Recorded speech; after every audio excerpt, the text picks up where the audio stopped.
Alright man, the wait is over. 2K24 is finally here, and I'm here with the best lockdown build. It's the safest build you can make whenever you're running with anybody, you want to run with your friends, want to run randoms, it don't matter. This build is going to make sure that you have a spot on the court regardless, because a lot of people are going to tell you how to make a lot of builds that aren't going to be good. This is the safest build you can make. Alright, so we're going to go small forward. We're going to make him 6'7". We're going to go 226 on the weight. And then obviously it's a lockdown build, so you want to max out our wingspan. All right, so the way that the builder is this year, it's very limited. So the role players are going to eat this year. That's why I say if you're making a lockdown build, this is the build to go with, because you're not going to want to try to be able to do everything. You're going to want to just have your straight defense and your shooting, and then your other attributes won't be the best, but it'll be passable. All right, so you want 99 stamina for one reason and one reason only, is that's because 99 stamina gets you 94 feet on Hall of Fame. 94 feet is a badge that lets you pick up full court and just harass your defender. That's a very important badge, especially if you're playing 5-on-5. You're gonna really want that badge if you're gonna be a lockdown. This is what I did off the rip. I put my perimeter to 99, still to 99. So this case, if you're not getting any stops, there's no excuse for you. There's no reason not to get stops. And the right stick ripper badge, you get it on Hall of Fame as well as glove, as well as interceptor.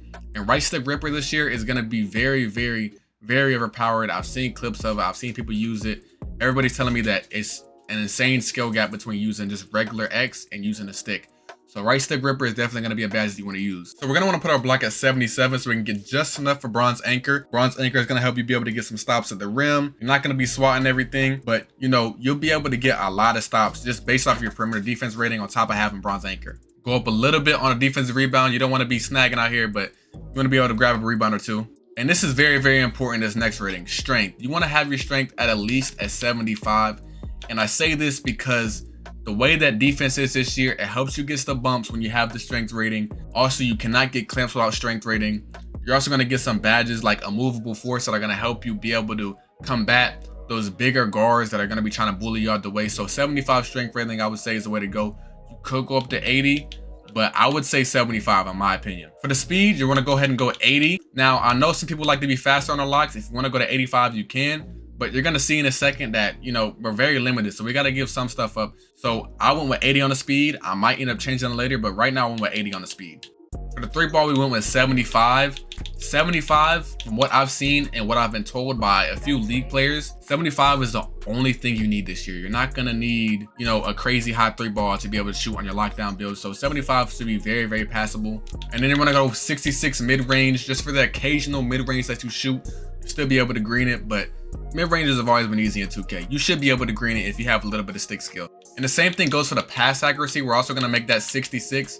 It ain't a crazy pass accuracy rating, don't get me wrong, but you don't want to be throwing marshmallows while the other team's block is just hawking you. So you know what I'm saying? So 66 pass rating, so to make sure that, you know, you can throw some passes. Obviously on this build, the way the builder is, you're not going to have any ball handle. That's not what you're here for. You're here to play defense and hit threes. So for the drive and dunk, you're gonna go 66 as well on that. Honestly, you can go 65 if you want to sacrifice a little more. Probably, honestly, yeah, go 65 on the drive and dunk.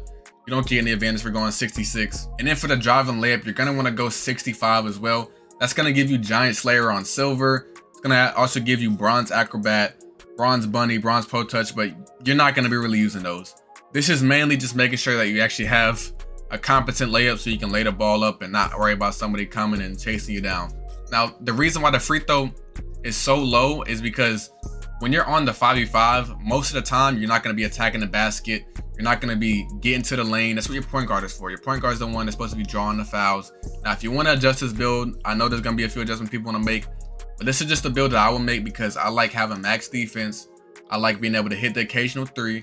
And yeah, that's what I'm here for. So yeah, we can go into the build name and it says Shades of, I haven't even looked at it, I'm not going to lie. Tony Allen, Cameron Johnson, and Jared Vanderbilt. Tony Allen is a very, very good comparison for this build.